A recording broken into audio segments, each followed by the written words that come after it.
And the last one was stay standing if you're not going to stay and listen to the talk about Taproot Assets with Oliver. Is Oliver here? There he is. Please welcome to the stage for his talk about Taproot Assets. Yep. Thank you very much. Good morning.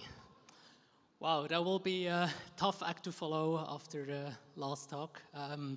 I'm so humbled to be here. Thank you very much for the invite. So great to be on the African continent and feel the energy, the builder spirit, and all the projects that are going on here.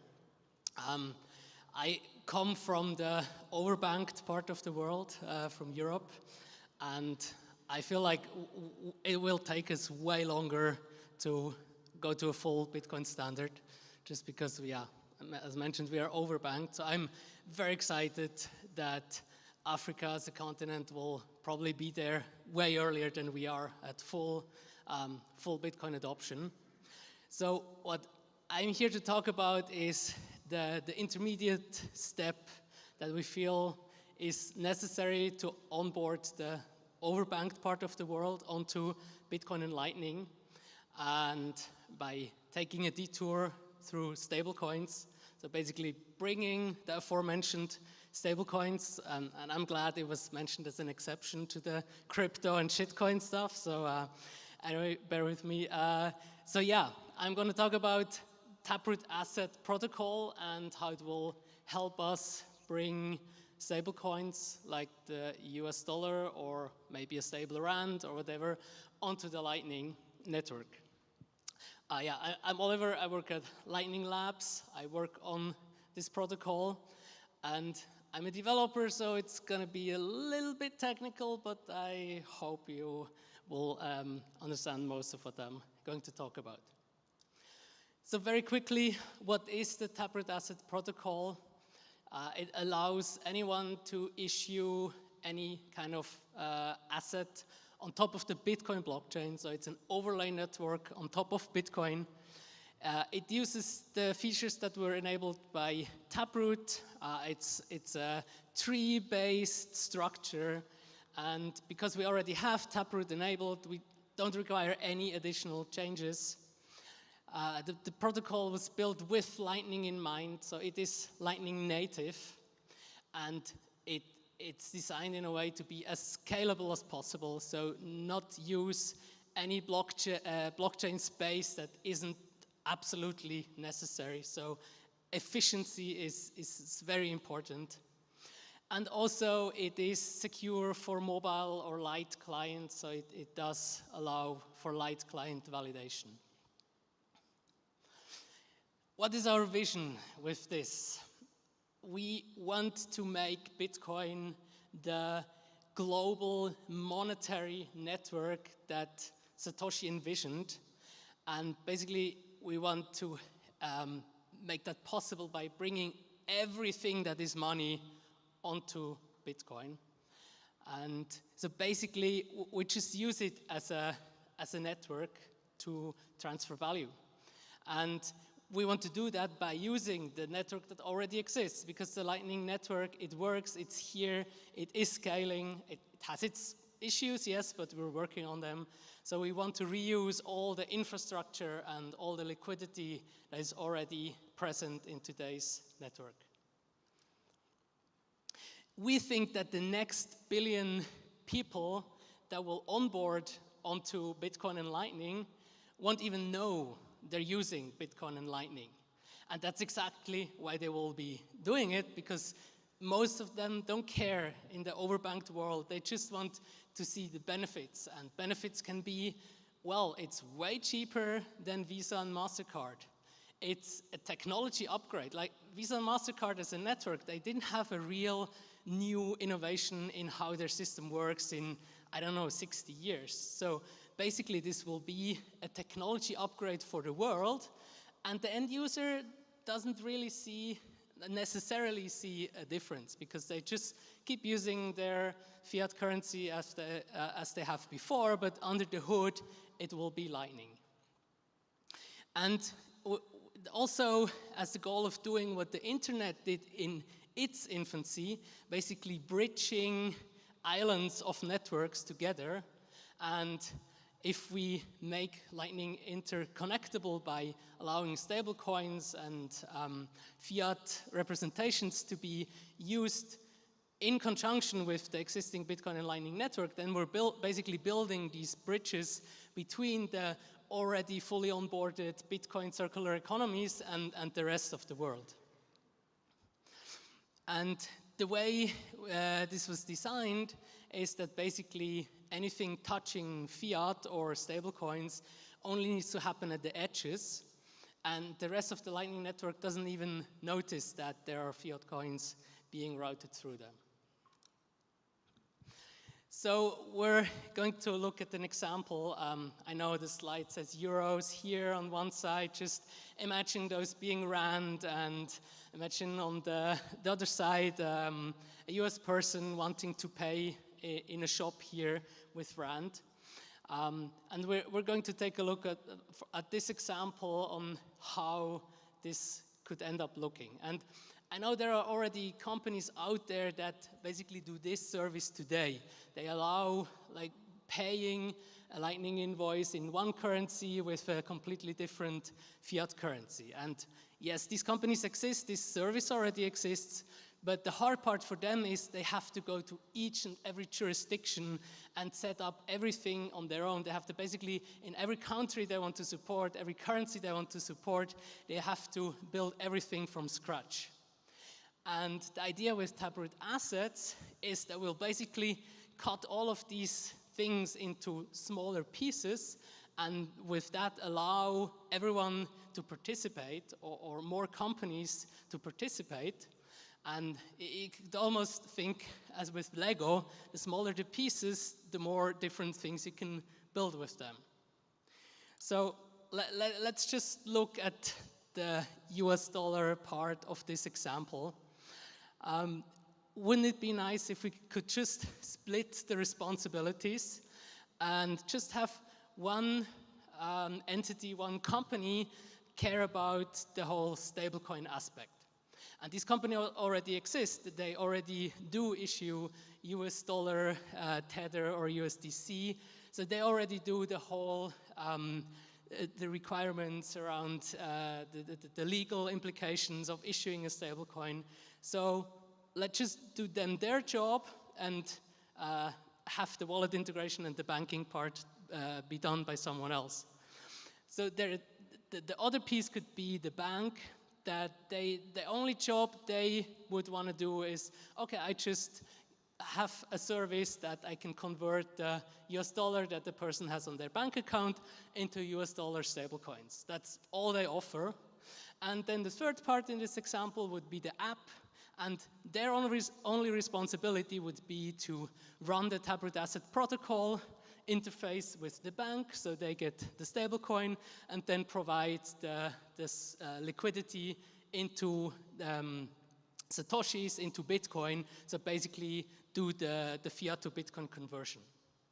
And with having these three things apart, suddenly the app can just go to a different country, see, oh, okay, they're using another stablecoin there, just integrate that. Oh, the banks are already offering this service, cool, and hopefully with very little effort, they can onboard countries way more efficient into the same app without needing to do everything from scratch.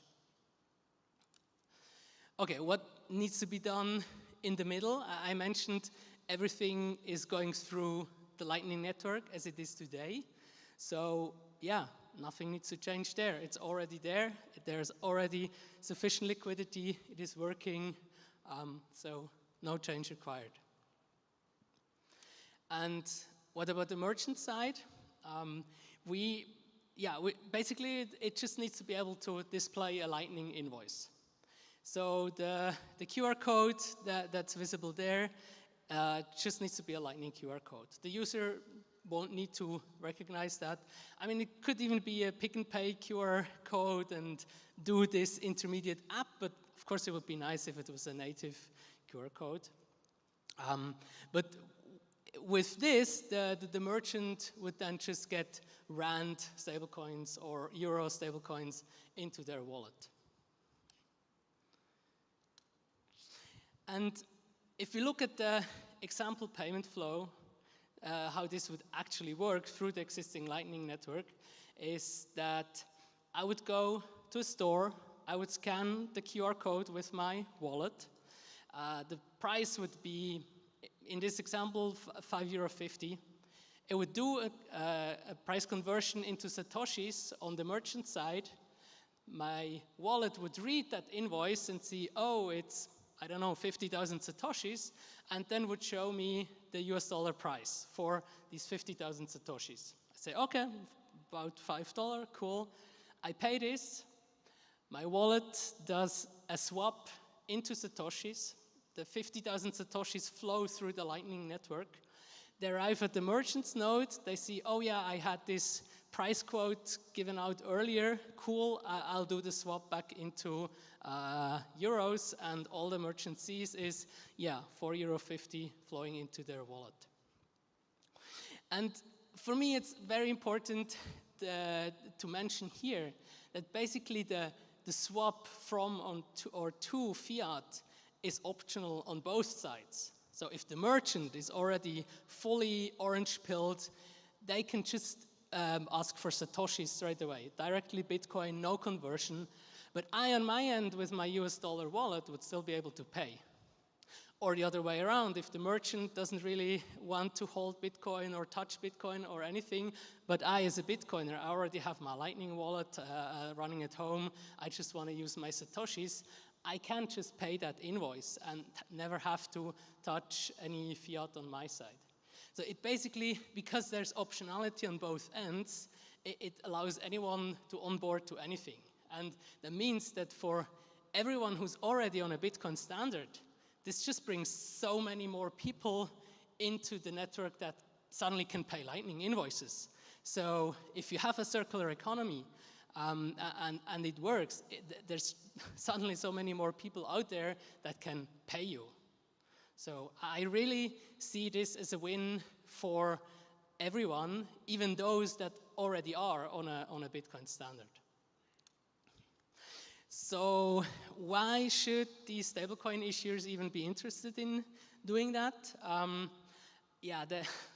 Now they have to run on shitcoins like Tron, as mentioned before, which has its problems. And for the longest time, they were just saying, yeah, Bitcoin just doesn't do all the smart contract things that we need to run these coins.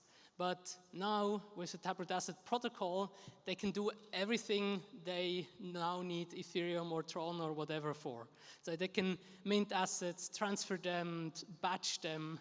They can create new tokens, but also burn or redeem them. The protocol allows receiving using offline addresses. They can track the number of issued coins and so on. And also everything, cold storage, multi-sig, everything's supported out of the box. And why should developers care about this? Well, it's basically, it reuses all the technology that Bitcoin already offers. So if you are a developer, if you are familiar with the Bitcoin stack, then this will just feel like home. It can do everything that Bitcoin can do, like multisig, TypeScript, Miniscript, PSBTs, all the fancy buzzwords that Bitcoin developers like, because it's tailor-engineered by Bitcoin developers. And it already today integrates seamlessly into existing stacks. And yeah, as mentioned, its support for light clients is also very important, so it can run fully non-custodial on your mobile wallet. And as with everything we do, documentation and guides and videos are very important to us, so we do have great tooling and guides. Why should existing node runners care about this? Well, your liquidity that you already provide will suddenly be way more valuable because there will be more traffic on the network. And basically, if we're successful, everyone helps sneaking in a Bitcoin and Lightning stack into the existing fiat stacks. If we can convince everyone to run a Taproot Asset-enabled Lightning terminal, then basically we're onboarding the world to this, and every node runner can help. And basically the daemon, the Taproot Asset daemon that enables this is already running on thousands of nodes because it's integrated in the tooling that Lightning Labs already offers, the Lightning terminal. So if you want to play around with it, it's probably already there. And I guess last question is, okay, where are we now? We are still in development, so this is still very early. What we have recently released is the first mainnet-ready piece of software, so you can use it on mainnet, but it currently only includes the on-chain part. So you can do transfers on-chain, you can mint assets and redeem them, but we're working on the Lightning part, so that's in full development. And everything we do is open source, including the specification. So there are two specification documents. One is a BIP for the on-chain part, and then one is what we call a blip for the Lightning extension. And yeah, as mentioned, we are working on the Lightning part right now. What are the next steps? Yeah, we are really curious to hear what people think of this, how they want to use it, what they require from the protocol so they can start using it. So please give us feedback if you are interested in this. We are looking forward to support as many new applications as possible. And of course, we're investing a lot of time into load testing and security and just continuing evolving this protocol. And yeah, it's from developers' point of view, it's very exciting to be working on this prototype to run Lightning channels with Taproot Assets enabled. Cool, that's it from my part. If you're interested to learn more, go to docs.lightning.engineering. There should also be a link to our developer Slack channel. Also for non-developers, feel free to come there, ask questions around the protocol. And the QR code leads you directly to the Taproot Asset part of the docs. Yeah, thank you very much.